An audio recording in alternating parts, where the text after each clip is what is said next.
Hey, what's up? It's me, Awesome Alley. And I'm Raisa, and welcome back to another episode of Adults Teens Need to Know. Who are you and what do you do? Today we are on our Morning Vibes show, and last week we had actor Tegan Young, and today we have singer and songwriter Matt Fasullo. Woo! Hi, Matt. How are you? I'm great. How are you? I'm good, thank you. Thank you for joining us on our show. So, as always on our show, we actually have one question, and that is, who are you and what do you do? Oh, man. Well, I'm a singer-songwriter, as you said, and I write, record, produce, mix, master everything from my bedroom. And yeah, that's what I do. I also play a lot of video games, and I like movies. I love that. So, what is the best part about songwriting? Is it the mixing, the lyrics, the beats? Oh, man. The best part, in my opinion, is probably... Damn, that's a good question. The best part of songwriting in general is probably the seeing how people react to the music. Yeah, it's very nice to see how people appreciate basically the work that you do. You know, Yes. And I'm sure that goes for any other kind of creative medium that requires an audience. But it's very satisfying when people tell you something that you worked on really hard is they're able to connect to it. Yeah. You know, it's like after you put in so much time, the effort, the struggles that you had to go through to see it inspire, maybe not inspire, but make someone else feel good, and give them that hippity hop pop and dance. Get them that feeling. Old? No, whatever. There was something I was trying to say, but that was the other thing that didn't come through. No, I get what you're saying though. That's exactly it. Give them the feeling through the bones, right? Yeah. To get them going. It's nice to see. Yeah, exactly. So, what got you into writing your own songs and music? I guess music has always been a huge part of my life, right? So, because of that, like I have a very musical family. My dad used to write he still does actually write his own music. My little sister sings occasionally, so I've actually gotten her voice for a couple tracks. My partner is a singer as well. So I've always. Oh yeah, my brother was like a drummer. He introduced me to a lot of the music that I listen to. So a lot of the stuff that I've listened to in the past has always like been a huge influence. And also, I remember when I was working all my part-time jobs in the past, I would when I was able to listen to music, and I would always imagine myself as though in those bands, like playing on stage. And it was always very satisfying because it was just like, this is what I want to do. I've always wanted to. It was just a matter of me like starting. So when I was in college in like 2014 ish, I learned how to use Adobe Audition, and it's like a recording software, right? And I just decided to record my own music because I could already play guitar. And I had already been playing for like, I think 7 or 8 years at the time. So yeah, that's how I kind of started. I just recorded in my parents' basement, and then eventually I just kept doing it. And I guess I got good enough at it that I was able to confidently release my music.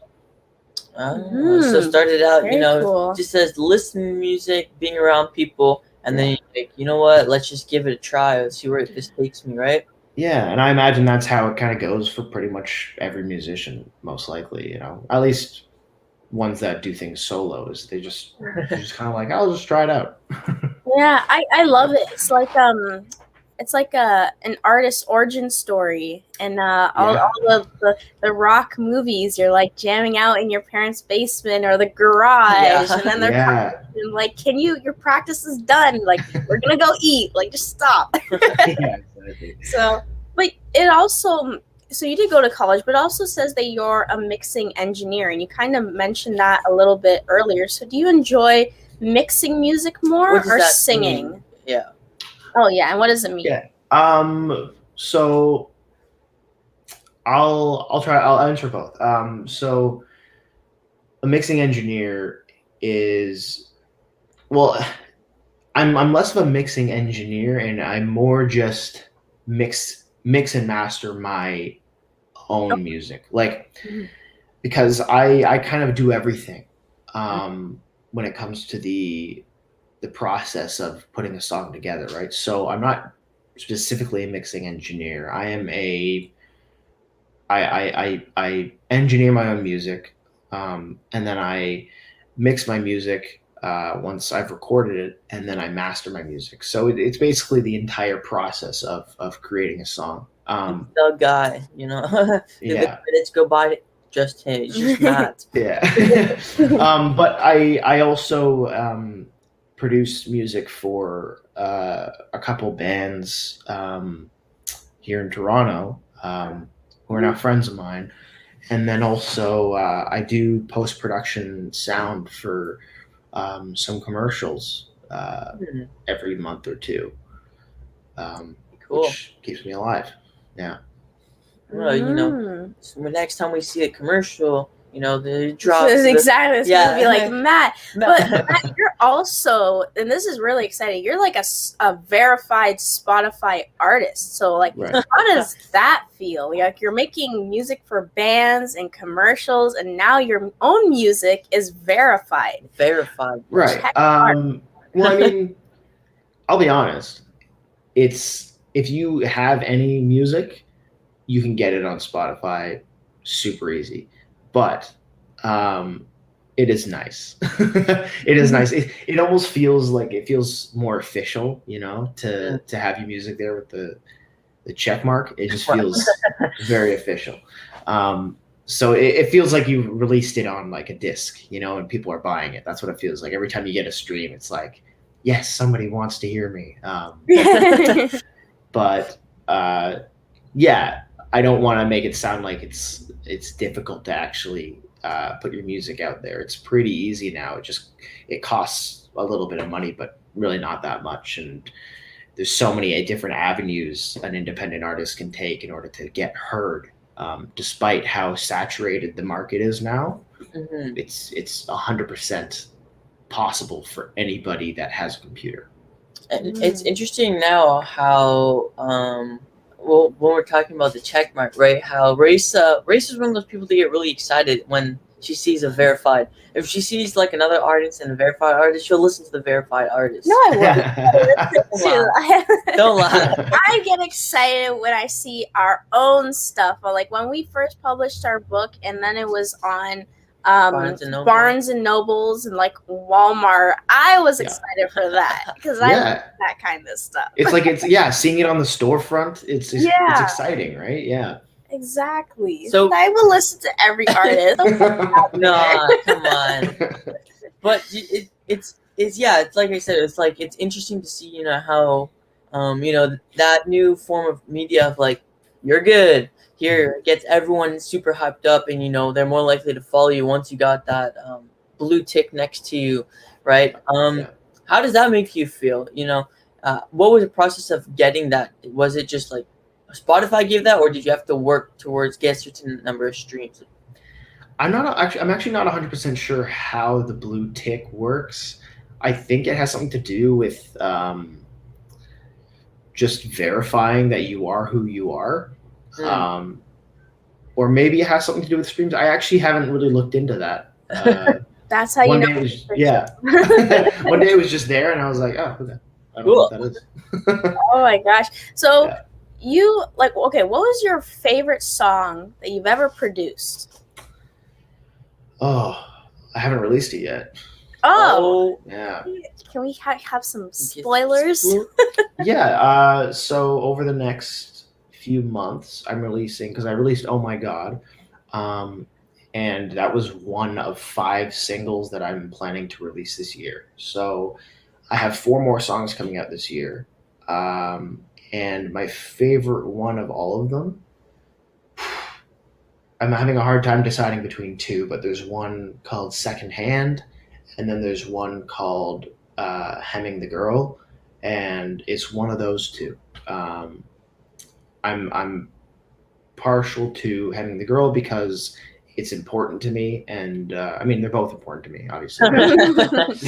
the the This is my more favorite. specifically the story behind it is very.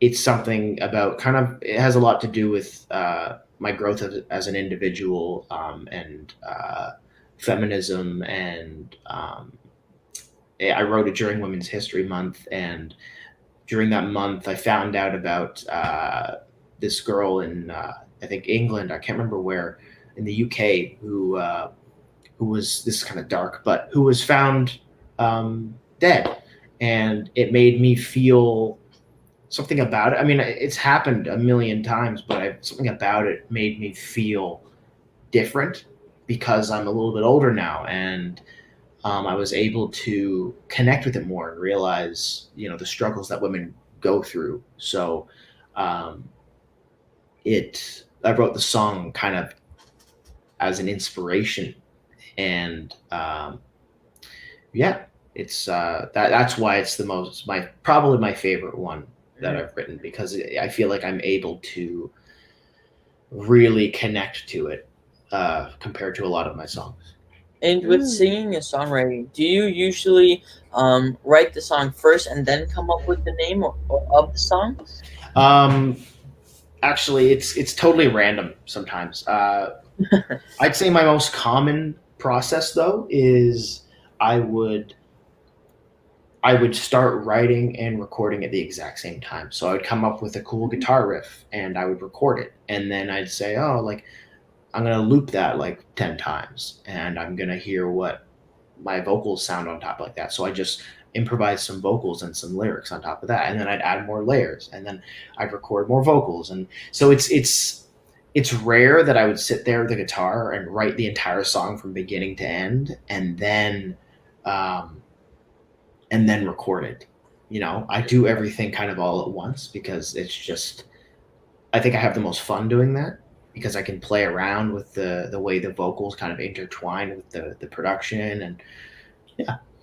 And I think that's important. What you said is like to play around with it, have fun, test things out, Yeah. and not fear like, okay, you know what? It's like when you're writing, because like for us, when we were writing our books, right, comparing them between different times, right, there we had our first books, we are having fun with it, bouncing ideas off of each other, going and doing other things, and another one we were just like, all right, we got to write it out, to go into our first co-author book that we were in. And if you look at the difference, like this one was a lot of fun, and this one was like, oh, you got to get it done before this deadline, right? And here we were just playing around, testing different things out. And I think that's kind of similar to how you're writing your music, where you play the guitar, and write it at the same time. Yeah, and that actually brings me to a question for you, Matt. So as Sure. a music producer, how do you organize yourself? Like, do you have deadlines for yourself? Do you always go with the flow? What's your process for organizing your music? Yeah. I mean, sometimes I'm not very organized, which is why I kind of work alone. Because I feel like people might get frustrated with my process, to be honest. But I have deadlines because I have a manager right now, and because of that, I have deadlines. But they're very loose. It's like, hey, let's try to have it by this day, and then sometimes I won't have it by that day, and then I'll be like, hey, I'm sorry, and he'll be like, dude, don't worry. I get it. Yeah. But yeah, so everything is kind of just, do it when it feels right, and finish it when it feels like it's done. Never, nothing's ever really finished, especially when it comes to creativity. I find you just have to kind of, in a sense, give up, you know, and yeah, you just have to stop, and then you just say, okay, it's finished, because otherwise it would just, you work on it forever, right? One thing that also came up from you saying that is, going back to the girl in London who inspired you to write the song. Do you find that being a musician now, or getting that verified check mark and writing and doing your own process, it gives you a different outlook on life to see what inspires you and what hits you different?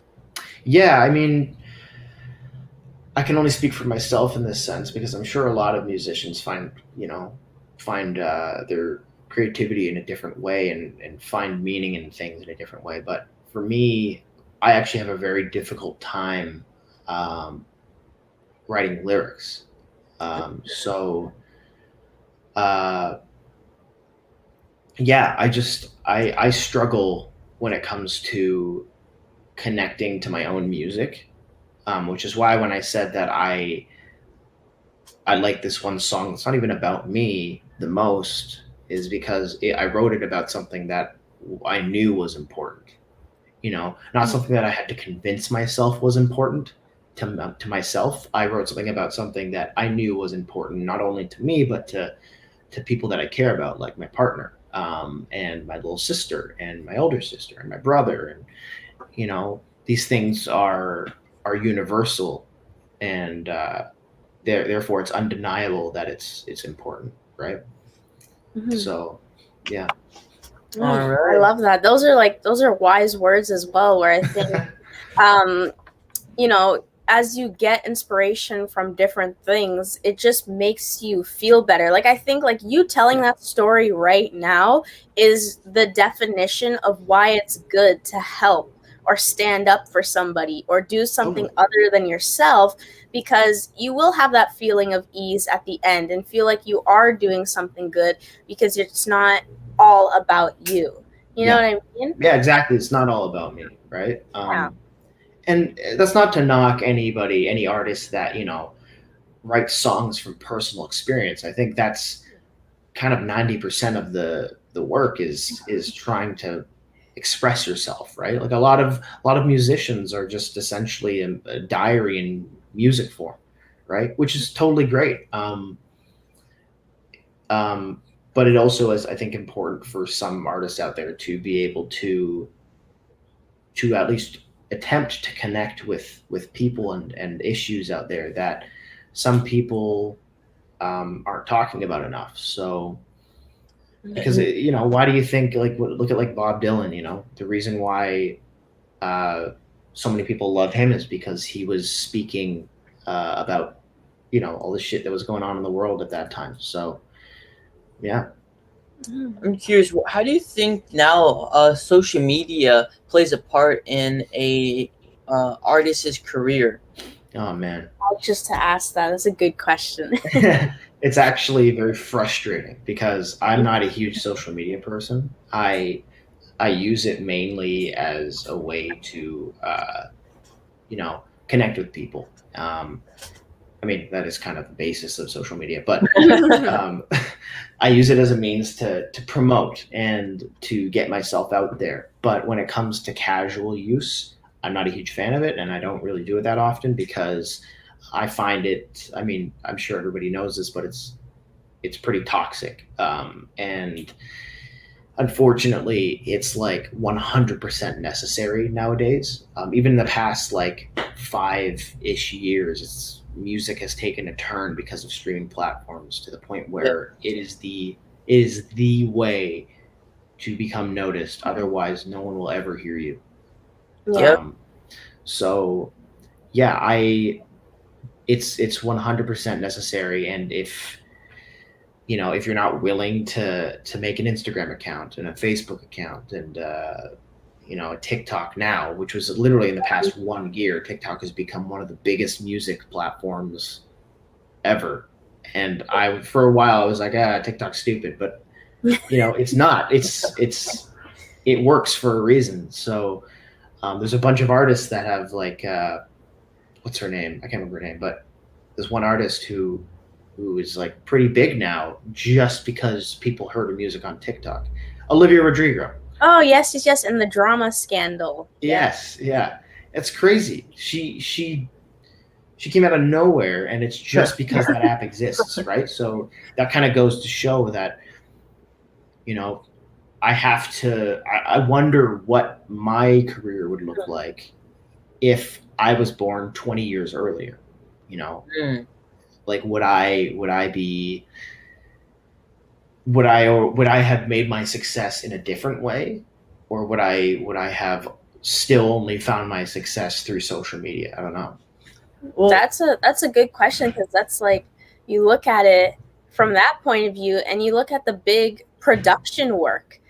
And I think social media has reduced that in a way, whereas like 20 years earlier, you're still with like your band, and you still have people dancing in front of you. And that's a lot of production work, because it's not something you can produce online. You're still using the actual studio. You're not using your computer as much. You're not mixing. You so it's like, you don't get the word out. Yeah, exactly. Like you're on the CDs, you're on the posters. So I think like social media has definitely taken a lot of that upfront cost of actually producing the music and just the advertising. It's dropped the opportunity. It's a lot. It brought the opportunity to like almost anyone can do to hop into that. And the reason I brought that up is like you'll see even big artists now use TikTok and different social medias to promote their music, and then their music gets streamed through that, which then boosts their Spotify streams, especially. So I'm curious, do you think by putting your when a new song comes out and it goes TikTok viral, do you think that's a good thing or a bad thing? Because personally, like, I think it was Complex. They just posted top 10 most streamed music of the year, and Astronaut in the Ocean, or whatever it was called, was one of the highest ones. But if I hear that song again, I just want to like throw my phone, because it's like it's way too overused. So I'm curious on your perspective. Yeah, I think another artist was actually just talking about that, where a paparazzi, I can't remember who it was, but a paparazzi asked him, he's like, "Hey, do you like that your TikTok is? I mean, do you like that your song's going viral on TikTok?" And he's like, "No. Why would I like that? Like, I spent so long producing a song that is meaningful, and now people are dancing to it in a certain way." And I was like, oh my gosh. So there's like the ups and downs, but like, Matt, can we put your song on TikTok? I don't know why anyone would be upset about people liking their music. That doesn't make any sense to me. You know, like I don't think it's a bad thing. I don't understand that perspective of it being. It's not like I can understand someone being frustrated about the smaller things, like they're only hearing a portion of my song when I want them to hear the whole thing, or I don't like TikTok, stuff like that. But at the end of the day, the reason why it's going viral is because people think your music is good.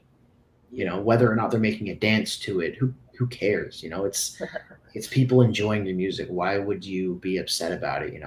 So no, I don't think it's a bad thing. And even when you say like, if I hear that song one more time, it's going to drive me crazy. That's the exact same way that we talked about radio. We still talk about radio, right? Radio hits. It's the same thing. So, I think at the end of the day, there's always going to be that the top 10, like, these songs are annoying now because I've heard them a million times, but it's, why do you think they're so popular? It's because they're good. Yeah, it's because they're well done. They're marketed really well, and the music in and of itself is actually really good. So, yeah. Soulja Boy to do it first all the time, right? Yeah. Well, actually, I give props to him because he's like a media marketing genius. He was one of the first rappers to go to YouTube and then move like pretty much everywhere. I think he's done like a really great job from a marketing perspective with his music. Okay, so really quickly, we're gonna do a few speed round questions and ask you two more and wrap it up. 10 seconds. Yes. So in 30 seconds. as fast as you can. 30 seconds. 10 seconds is like way I'll just too count slow. fine. one finger, 3 seconds. All right, we got 30 Okay. seconds to answer these speed round questions. It's a this or that, so let's get right into it. Instagram or Facebook? Instagram. Snapchat or TikTok? TikTok. Interesting. Singing or dancing? Singing. Eating in or going out? Eating in. Breakfast or dinner? Dinner. Pop or soda? Pop or water? Water. Spotify or SoundCloud? Spotify. Hip hop or pop? Pop. And cereal and milk or a peanut butter and jelly sandwich? Cereal, milk. Movies or TV shows? TV shows. And then last one, nonfiction or fiction for books? Crap. Nonfiction. Well, that's okay. That one doesn't even count. You're like out of time. Yeah, I'm out of time. So like, all right. No answer. Let me think about it. I love when we're doing speed round questions because I'm like, I want to ask more questions from the speed round, but then I'm like, what did you just say? Because it goes like so quick. I mean, you can feel free to ask me to go into more detail if you want. Yeah. Why did you pick cereal? Well, do you think breakfast is the most important meal of the day? I mean, do you actually want to answer that? Yeah, sure. Yeah. I think that breakfast is okay. Like, what does that even mean? The most important meal of the day? I guess. Yeah, I guess it is because the thing is, I don't eat breakfast all the time. Sometimes I wait till lunch and then I eat food. So how can it be the most important? I'm still alive. I'm fine. If I don't eat dinner every night, then I go to bed hungry and starving. So I disagree. I think that breakfast is not the most important meal of the day because I don't care about it as much as dinner. And it's like breakfast. I mean, it's like you break fast, right? Because when you eat at night and then you whatever, right? It goes through your digestive system and then you wake up, right? You're breaking the fast of the night before. That's what break fast, right? Holy shit! I didn't realize that. That's new to me. Whoa, breaking that. So where you said it, I just eat lunch. And I'm like, yeah, that's normal. That can be considered your breakfast brunch, right? But I think breakfast is most important of the meal of the day, but I think where we've gone wrong is how much of processed sugar is what's coming in now. So the food that we actually eat is okay, you got pancakes, you got the cereals, you got you got what is it, Pop-Tarts, right? Marketed as great for you. Do people still eat Pop-Tarts? Yeah, Pop-Tarts are still a thing, I'm pretty sure. Yeah, they make them a lot of cereal or breakfast food is super sugary. Yeah, it's not even good for you anymore. It's no. Just wait for lunch. Yeah. And then I'll eat breakfast at lunch. Yes. Brunch. Yeah, that's how to switch it up once in a while, right? Oh my gosh, I'm just thinking about it, just combining all of those foods at once. My stomach. Anyway. I don't know about that. you get a whole chicken and cereal at the side with a random peanut butter and jelly sandwich at lunch. I don't know about that. But anyway, so we are kind of wrapping up. Matt, thank you so much for being on our Morning Vibes Adults Need our long titled show. Adults need to know who are you and what do you do. We're gonna end that's the title. Yeah, so that's the title. And then we're it's in the morning, so we should just add morning vibes. Yeah. And thank you to our audience who also joined and commented. Hello. This was really thank you. Exactly. This was really great, and it was also presented by APSO. Awesome people shaping our world. Remember, you are awesome, and you can make the world a better place. Bye.